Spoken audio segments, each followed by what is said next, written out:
우리는 신앙 생활을 하고 있습니다. 신앙이 생활로 이어져야 되는 게 신앙 생활이에요. 신앙만 있고 생활이 없으면요, 위선자라고 합니다. 혼자 거룩한 척하지만 실상은 거룩한 삶이 없는 거죠. 주변 사람들 다 손가락질하고 주변 사람들이 피곤해요. 힘들어져요. 자기 자신도 신앙은 있어서 의롭고 괜찮고 나는 잘 사는 줄 알지만 생활이 안 되면 뭐가 안 맞는다는 걸 느끼죠. 반대로 신앙은 없는데 생활만 괜찮은 사람들도 있을 수는 있습니다. 그렇지만 신앙이 없는 그냥 생활만 괜찮은 사람은 궁극적으로 존재하지 않아요. 사람은 악함에 물들어 있거든요. 그리고 신앙이 없다 보면 궁극적으로 내 인생의 목적이 무엇인가, 내 인생은 어떻게 가는가, 이 인생의 끝자락에는 무엇이 있는가, 그러한 것에 해답을 갖지 못한 채 공허하게 때로는 이래저래 헤매면서 삶을 살게 되죠. 그래서 성경은요, 신앙과 생활을 같이 이야기해요. 서신서들은 항상 앞부분에 신앙 이야기, 뒷부분에 삶 이야기를 합니다. 그런 면에서 오늘 우리가 보는 이 히브리서 말씀도요, 그렇게 신앙 생활에 대한 이야기고, 오늘 우리가 이 자리에 있는 것도 우리의 신앙이 말씀을 통해서 삶으로 적용되기 위하여서 예배하는 거죠. 그래서 예배 가운데 내 삶을 점검하고 때로는 가슴이 찔리면 회개하고 또 하나님께 소망으로 어떻게 살겠습니다 주시는 마음으로 이렇게 살겠습니다. 신앙과 삶을 조율하는 자리가 이 자리입니다. 그리고 오늘 히브리서 우리가 살펴볼 터인데요, 2월 한 달 저희가 3주에 걸쳐서 둘째 주, 셋째 주, 넷째 주는 이 주제 말씀으로 가잖아요. 첫째 주는 선한 목자이신 하나님, 요한복음 말씀으로. 두 번째는 선한 성도, 감옥에 갇힌 사도 바울의 삶으로 선한 성도. 세 번째 오늘은 그러면 선한 성도가, 선한 하나님을 믿는 선한 성도가 어떻게 살 것인가, 선한 삶은 무엇인가 히브리서 말씀으로 살펴봅니다. 세 가지 내용을 한번 살펴보면서 은혜를 나누시면 좋겠어요. 첫 번째로 성도는요, 신앙이 행동으로 반드시 이어져야 된다는 걸 염두하면서 살아야 됩니다. 신앙은 행동으로 나와야 돼요. 히브리서잖아요. 히브리서는 히브리 문화권, 하나님, 여호와 하나님을 믿는 사람들, 그렇게 살아왔던 사람들에게 예수님이 하나님이시라는 걸 가르쳐주는 성경이에요. 그러니까 그 사람들은 하나님이 예수님이라는 걸 모르고 있어서 신앙에 대해서 약간은 부족한 것을 이 히브리서 기자가 채워주는 거죠. 그러면서 이 하나님에 대한 것을 예수님으로 이어주시는데 13장에 걸쳐서 대서사시로 펼쳐집니다. 그런데 히브리서에서 가장 유명한 성경장이 어디죠? 히브리서 11장, 믿음장. 믿음으로 아브라함은, 믿음으로 에녹은, 믿음으로 노아는, 그 믿음에 관련된 믿음의 일꾼들의 이야기 쫙 나옵니다. 신학에 관련된 이야기를 하면서 믿음으로 살았던 삶의 사람들을 소개해요. 그리고 12장에 가서 그 믿음의 대상자이신 하나님을 이야기하고, 13장에서는 그 믿음의 대상자이신 하나님 그리고 그들을 따랐던 사람들의 이야기가 우리에게 펼쳐지기 위해서 어떻게 되어야 되는가, 13장이 우리에게 하는 권면이죠. 1절과 2절, 형제 사랑하기를 계속하고 손님 대접하기를 잊지 말라. 사랑의 삶을 살라고요. 너희가 하나님 믿고 믿음 있고 제대로 신앙으로 살려면 사랑하면서 살려고요. 사랑하는 성도님들, 믿음은요, 갈라치기 위하여서 있는 거 아니에요. 나 믿어, 너 안 믿는 사람이야, 이거 갈라치려고 믿음 우리에게 주어진 거 아니에요. 나는 신자고 너는 불신자야, 예수 천당 불신 지옥, 너네는 선이 거저 있어, 이거 하려고 하나님이 우리에게 믿음 주신 거 아니에요. 우리에게 믿음을 주신 이유는 오히려 더 사랑하라고요. 더 품으라고요. 갈라치기에 아주 고단수들이 유대인들이었거든요. 우리는 선택받은 민족이고 너는 이방인들이야, 너는 우리처럼 될 수 없어. 그런데 하나님은 그걸로 믿음을 주신 거 아니에요. 예수님이 이 땅에 오셔서 하신 것 뭡니까? 오히려 더 사랑하시는, 마가복음 2장 15절 말씀 함께 보도록 하겠습니다. 그의 집에 앉아 잡수실 때에 많은 세리와 죄인들이 예수와 그의 제자들과 함께 앉았으니, 예수님은요, 믿는 사람 안 믿는 사람 갈라치고, 유대인과 이방인 갈라치고, 신자 불신자 갈라치고, 천국 지옥 갈라치고, 이게 아니라 예수님이 오신 것은 더 죄인들과 함께해서 이방인에게까지 구원의 문이 열렸다, 모든 사람이 다 구원받을 수 있는 길이 열렸다, 더 사랑으로 품는 믿음의 길을 제시하려고 이 땅에 오신 거예요. 그런데 우리가 믿으면서 그 예수님을 따르는 게 아니라 유대인의 모습을 닮아갈 때가 너무 많아요. 난 믿어, 넌 안 믿어. 불신자들은 그래서 안 돼. 나는 이렇게 의로운데. 믿음이 그렇게 발현되면 그것은 잘못된 거예요. 성도는요, 더 사랑해야죠. 더 교제해야죠. 더 품어야죠. 더 섬겨야죠. 안 맞을수록 더 그래야죠. 고향이 다르다고 욕하는 것이 아니라, 내가 추구하고 지지하는 정당이 다르다고 싸우고 비방하는 것이 아니라, 오히려 믿음 안에 더 하나 되어서 신앙으로 세워져야 하는 거 아닙니까? 우리도 저 사람 무슨 색깔이래라고 하면서 길거리 가다가 이렇게 흘겨보고 그걸로 욕하는 거 신자가 보여줘야 될 모습 아니잖아요. 성도는 믿음으로 사랑으로 살아야 됩니다. 오늘 1절 2절 말씀 뒷부분에 보면 이래요. 형제 사랑하기를 계속하고 손님 대접하기를 잊지 말라. 뒤에 보면요, 이로써 부지 중에 천사들을 대접한 이들이 있었느니라. 부지 중에 천사들을 대접한 이가 누구냐면 아브라함이에요. 창세기 18장에 가면 아브라함이 마므레 상수리 나무에서 하나님의 현현을 이렇게 누가 나그네로 옵니다. 근데 모르는데 그냥 대접해요. 그리고 그 환대에 하나님이 어떤 약속을 주시죠? 너가 아들을 낳을 거야. 노산이어도 상관없어. 안 될 것 같지? 아들을 줄 거야. 환대에 하나님이 큰 복으로 더해 주시는 것을 창세기에 기록하고 있어요. 우리 어릴 때도 그래서 저 어릴 때 그 찬양 많이 불렀거든요. 사랑은 참으로 버리는 것, 버리는 것, 버리는 것. 사랑은 참으로 버리는 것, 더 가지지 않는 것. 일상하다 동전한 입 움켜잡으면 없어지고, 쓰고 빌려주면 풍성해져 땅 위에 가득하네. 찬양도 같이 해야 되는데 이거 뭐 하는 둥 마는 둥 다 아시잖아요. 뭐 뒤는 안 부르겠습니다. 뭐 서운해서 부를 수가 있나 라고 하면 안 되죠. 사랑으로. 여기까지 시간이 안 되니까. 우리가 사랑하면요, 정말 사랑은 늘어나요. 사랑에 대한 대표적인 구절, 요한복음과 요한일서 구절, 두 구절 연달아 읽어보겠습니다. 요한일서 4장 12절, 요한복음 13장부터 보겠습니다. 너희가 서로 사랑하면 이로써 모든 사람이 너희가 내 제자인 줄 알리라. 그 다음 구절이요, 어느 때나 하나님을 본 사람이 없으되 만일 우리가 서로 사랑하면 하나님이 우리 안에 거하시고 그 사랑이 우리 안에 온전히 이루어지느니라. 아멘. 사랑이 세상을 바꿉니다. 사랑이 사람의 마음을 열어요. 그런 면에서 오늘 사랑으로 섬겨주시는 가정이 두 가정이나 있어서 얼마나 감사한지 모르겠고요. 또 우리가 이런 좋은 환대를 받았으니 또 나누고 사랑할 수 있는 우리 모든 성도님들 다 되시기를 주님의 이름으로 축복드립니다. 그런데 두 번째로 우리가 꼭 기억해야 될 것이 있어요.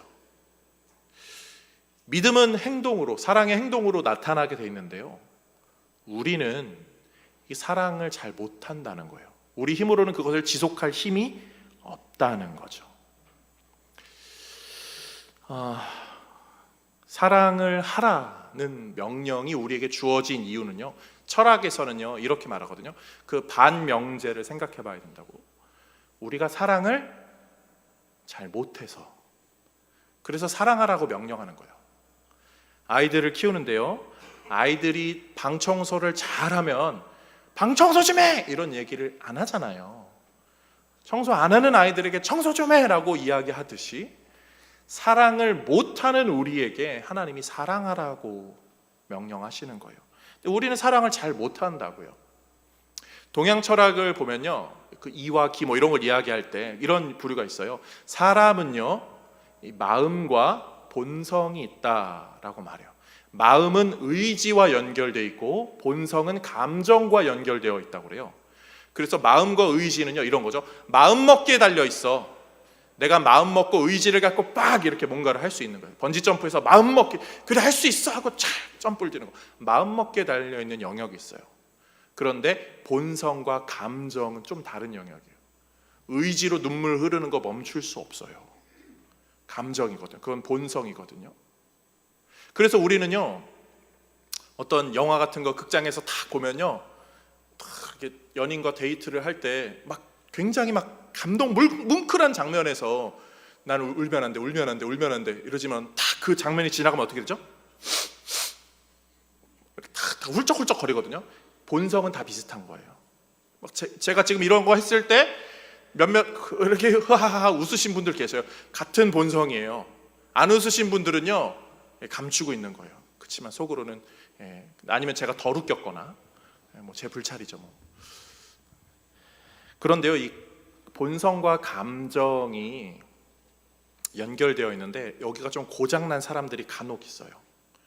반인륜적인 범죄를 저질러도 죄책감이 없으면 본성에 문제가 있는 거예요.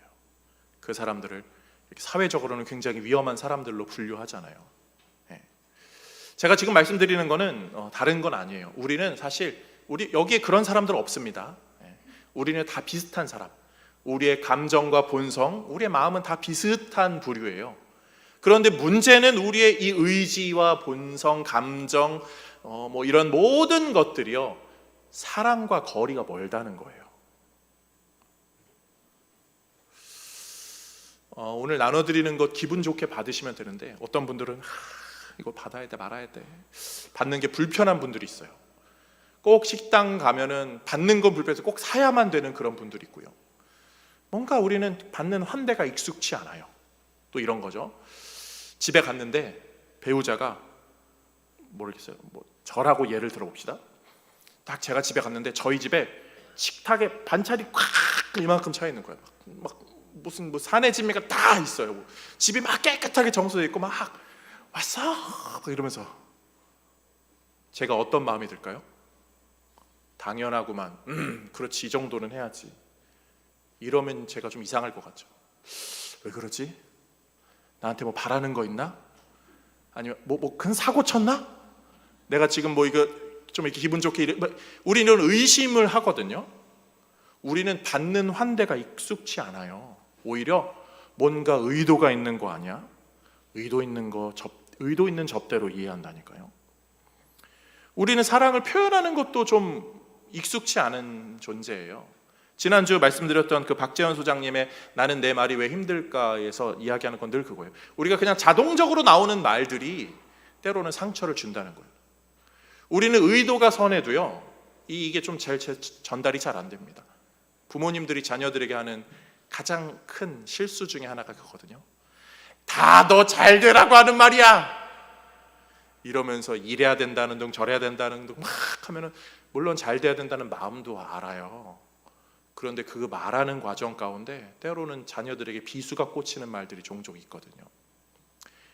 사랑의 마음은 있는데 사랑의 표현을 잘 못해요. 사람들과 이야기할 때도 정의를 구현하는 게 꼭 옳은 것처럼, 물론 정의 구현하는 거 좋습니다. 그런데 정의를 선의로 착각하는 경우가 있어요. 세상이 이래야 된다는 둥, 나라가 이래야 된다는 둥, 다 나라를 생각하는 마음은 큰데 이게 선의와는 좀 다르게 좀 과격하게 포장이 되면서 우리 시대는 좀 갈등이 일어나는 것 같아요. 제가 드리는 말씀은 뭐 다른 거 아닙니다. 우리가 그런 존재라는 거예요. 우리는 그리고 자기 방법에 너무 익숙한 존재라는 거. 그래서 사랑보다 비아냥이 쉽고요, 욕설이 더 쉬워요. 가르쳐주지 않아도 욕은 잘합니다. 길거리에서 저기 놀이터에 아이들 보세요. 신나게 잘 놀고 재밌게 잘 놀거든요. 그런데 아이들 멀리서 보면 그렇게 재밌는데 가까이서 보면 깜짝 놀랍니다. 아이들 입에서 거친 말이 막 쏟아져 나와요. 요즘 초등학생들이 배우지 않았는데도 거의 막 학위 박사학위급으로 욕을 너무 잘해요. 무슨 뜻인지도 모르면서 자기들이 그냥 이해하는 그 단어가 뭐 그런 단어 아니에요? 막 이렇게 하거든요. 우리는 너무 그런 것에 익숙한 존재예요. 격려보다 조소가 더 익숙하고요. 칭찬하라 그러면 몇 마디 못하지만 누구 험담하죠 그러면 커피 시켜놓고 식는지도 모를 정도로 몇 시간을 엉덩이 아프지도 화장실도 안 가요. 남의 인생에는요 너무나 쉽게 말로 참견하면서 자기 인생 누가 공감해주지 않는다고 하고, 자기 아픔에는 너무 꽁꽁 감추면서 남의 아픔을 쉽게 떠버리고 간식거리로 그냥 질겅질겅 해야 되는 게 우리죠. 우리는 그런 존재예요. 그런 우리에게 원수 사랑이요, 이웃 사랑도 제대로 안 되고요, 형제 사랑도 쉽지 않습니다. 형제 사랑하는 거, 나그네 사랑하는 건요, 출애굽기 때에서도 나와요. 오죽하면 하나님이 출애굽기 때부터 계속 말씀하시는 거예요. 그런데도 계속 지켜지지 않아요. 심지어 예수님이 오셔서 뭐라고 말씀하셨죠? 요한복음 13장 34절 말씀, 새 계명을 너희에게 주노니 서로 사랑하라. 새 계명이라뇨, 이거 헌계명이에요. 헌계명, 달코 다른 계명. 그런데 안 되고 있었던 거예요. 예수님은 그래도 이 계명을 끝까지 더 강조하신 거죠. 우리는 진짜 못해요. 사랑을 못하는 존재입니다. 사도 바울도 그래서 이 사랑에 대한 강조를 하죠. 로마서 12장 18절, 할 수 있거든 너희는 모든 사람과 더불어 화목하라. 내 사랑하는 자들아, 너희가 친히 원수를 갚지 말고 하나님의 진노하심에 맡기라. 그냥 너희는 사랑만 하고 그냥 그 원수 갚는 거 막 그 억울한 거는 하나님께 맡기라고요. 사람들이요, 이 선한 거 잘 못합니다. 초대교회 사람들이, 아니 그 고대 근동의 사람들이요, 선 베푸는 거 굉장히 중요하게 생각해요. 지금도 무슬림들의 그 최고 덕목은 이웃을 이렇게 환대하는 거거든요. 그래서 막 그런 쪽 여행하다가 자기네 집에 와서 밥 먹으라고 하는 초대도 많이 받는다고 그래요. 그런데 그 고대 근동의 사람들이 사실 선을 추구하는 이유가 있었어요. 선을 이만큼 해야 내 죄가 요만큼이 감면된다고 생각해서, 사실 자기를 위해서 선을 베푸는 거예요. 남을 위해서 선을 베푸지 않아요. 그래서 진짜 선은 아니에요. 가짜 선인 거죠. 그런데 그 선을 베풀어야 되는데 실상 나그네를 환대한다는 게요, 우리는 CCTV 찍히고 주민등록증 다 있으니까 상관없지만 그 당시는요, 나그네라고 환대했다가 강도로 돌변해서 생명에 위협받는 일이 있을 수 있었어요. 그래서 실상은 환대를 못했어요. 그러다 보니까 그런 선행은 못하고 짜잘한 선행하면서 나 선행할 줄 아는 사람이야, 너네들 그렇게 살지 마, 이러면서 더 갈등이 깊어졌던 것, 우리의 그냥 그 본성 그대로 사랑을 하지 못하는 것, 투성이었던 것이 그때 그리고 지금의 현재 우리의 모습입니다. 그러면 우리는 어떻게 해야 될까요? 도대체 어떻게 해야 우리가 이 사랑을 할 수 있을까요? 그래서 오늘 세 번째 핵심을 잘 기억하시면 좋겠어요. 제 설교는 늘 그러하듯이 그리스도를 통해서 우리가 이 참 사랑을 알고 배워야 된다는 거예요. 신앙은 삶으로 나와야 돼요. 행동으로 나와야 돼요. 그 행동은요, 선함으로 가야 되는데 그 선함은 우리로서는 완성하고 유지할 수 없어요. 이것을 완성케 하시는 그리스도의, 그리고 하나님의 은혜의 도우심이 우리에게는 필요하다는 거예요. 그래서 사도 바울은요, 아까 읽었죠, 하나님께 맡기라고요. 하나님께 맡기라고. 오늘 본문에서는 그걸요 2절 3절에 이런 단어로 말이에요. 손님 대접하기를 잊지 말라. 이로써 부지 중에 천사들을 대접하는 일이 있었느니라. 3절, 너희도 함께 갇힌 것 같이 갇힌 자를 생각하고 너희도 몸을 가졌은즉 학대받는 자를 생각하라. 이 잊지 말라, 생각하고 생각하라 라는 단어는요, 성경 전체에 걸쳐서 하나님이 강조하시는 단어예요. 안식일을 기억하여 거룩히 지키라. 하나님을 기억하라고, 잊지 말라고요. 하나님을 생각하라고요. 신명기 4장 9절 말씀, 오직 너는 스스로 삼가며 내 마음을 힘써 지키라. 그리하여 내가 내 눈으로 본 그 일을 잊어버리지 말라. 잊지 말라. 하나님은 계속 강조하시는 거예요. 그리고 오늘 히브리서잖아요. 히브리서 6장에서도 요 단어가 맥락이 나와요. 히브리서 6장 10절, 하나님은 불의하지 아니하사 너희 행위와 그의 이름을 위하여 나타낸 사랑으로 이미 성도를 섬긴 것과 이제도 섬기고 있는 것을 잊어버리지 아니하시느니라. 아멘. 하나님이 잊어버리지 않으하니까 하나님 믿고 의지하면서 선을 추구하라고요. 성경에 그 이야기가 굉장히 잘 나온 것이 에스더서입니다. 모르드게가 포로잖아요. 포로가 되어서 그 나라의 문지기가 됩니다. 문지기가 되는데 어느 날 왕의 암살 작전을 듣게 돼요. 얼마나 꼬셔요. 이 자식 드디어 맛 좀 봐라. 왕도 이렇게 또 암살 당하고 그래야 나라가 다 우리 좀 이거 풀려나.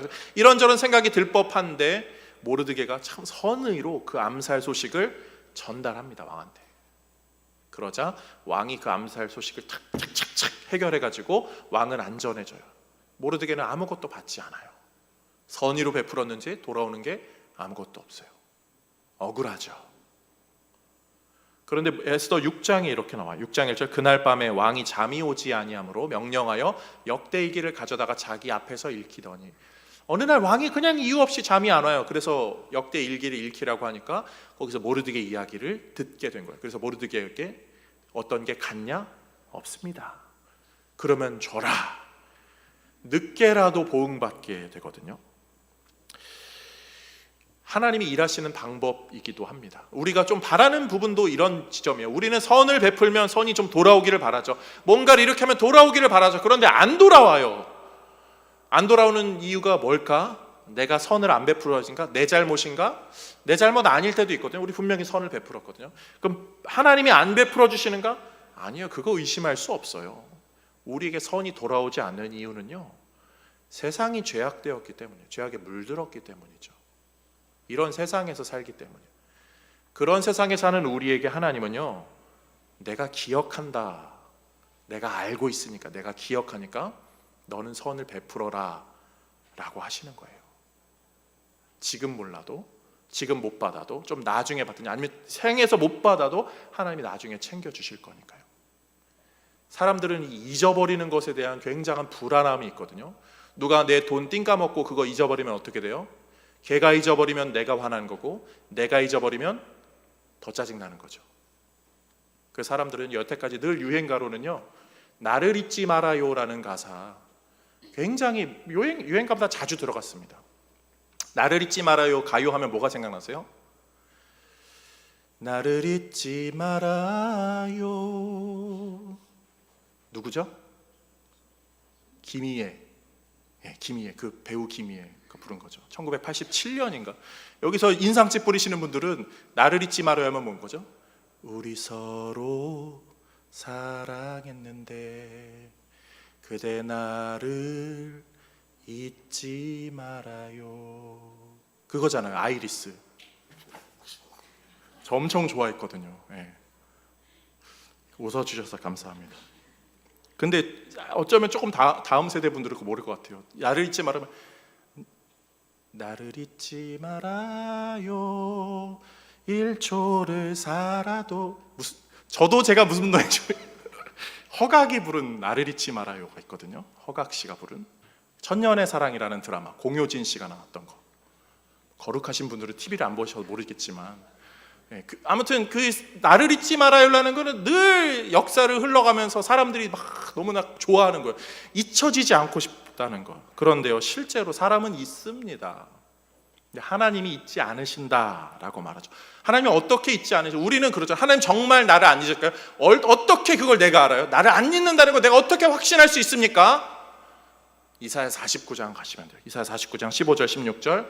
여인이 어찌 그 젖먹는 자식을 잊겠으며 자기 태에서 난 아들을 긍휼히 여기지 않겠느냐? 그들은 혹시 잊을지라도 나는 너를 잊지 아니할 것이라. 내가 너를 내 손바닥에 새겼고 너의 성벽이 항상 내 앞에 있나니.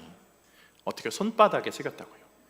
지금도 이집트 그쪽 아랍 계통에 가면요, 콥틱 기독교인들이 있습니다. 손바닥에 십자가를 새겨요. 이거는 지워지지가 않아요. 문신으로 새기거든요. 그래서 사회에서 불이익을 받아도 기독교인이라고 하는 이런 그 증표예요. 손바닥에 새긴다는 거. 이사야 49장에서 나왔던 거, 어찌 부모가 자식을 잃겠냐는 거. 자기 배 아파 난 자식, 내 배에 그 찢어진 상처가 있어서 난 자식, 내 골반이 막 뒤틀려 가면서 낳았던 그 자식을 어떻게 잊겠냐는 거죠.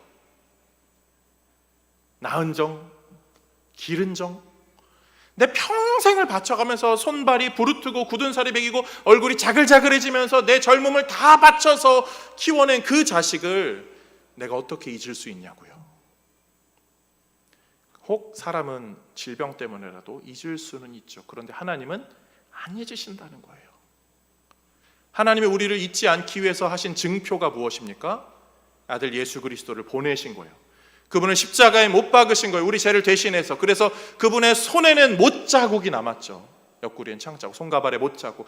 그 예수님이 부활하셨을 때 어떤 일이 벌어졌죠? 예수님이 제자들을 찾아갑니다. 제자들이 예수님 진짜인지 궁금해요. 예수님 뭘 보여주셨어요? 손을 보여주셨어요. 창자국. 예수님이 부활하신 몸으로 멀끔해지심에도 불구하고 그 멀끔해지는 그 상황에서도 못자국은 그냥 남기셨어요. 내가 그 예수다. 내가 이 손에 너를 새겼다는 것을 우리에게 가르쳐 주시는 거죠. 우리를 잊지 않으신다는 하나님이에요. 그래서 우리는 그 하나님 때문에 우리는 선을 베풀 수 있죠. 사랑하는 성도님들, 왜 선하게 살아야 됩니까? 선을 행하면 복을 받는다는 그런 세상 다른 종교의 그런 저급한 논리가 기독교에 있는 게 아니에요. 그냥 내가 선을 베풀면 선은 돌고 돌아서, 그 할리조엘 오스먼트가 옛날에 영화 찍은 거 그 아름다운 세상을 위하여 뭐 있거든. 한 사람당 선행 3개씩 하면은 그 돌고 돌아서 자기한테 돌아온다는 거. 그런 거 아니에요. 우리의 선행을 하나님이 기억해 주시기 때문에, 그리고 그분은 그걸로 합력하여 선을 이루시기 때문에 선을 베풀라는 거죠. 그런데 그 이전에 먼저 우리가 그 선을, 그 환대를, 그 다가오심을 경험하고 너희들이 그것으로 감동하면 그런 삶을 살라는 거죠. 이런 거 있잖아요. 제가 어렸을 적에 태권도 도장을 다녔거든요. 제가 태권도 검은띠입니다. 군대 가서 일품 땄습니다. 남자분들은 다 아실 거예요. 가라로 땄다는 거. 가라라는 표현을 뭐라고 해야 되나? 어쨌든 이렇게 그냥 대충 땄다는 거예요. 근데 제가 어렸을 때 태권도장을 다녔어요. 하루 가고 안 갔습니다.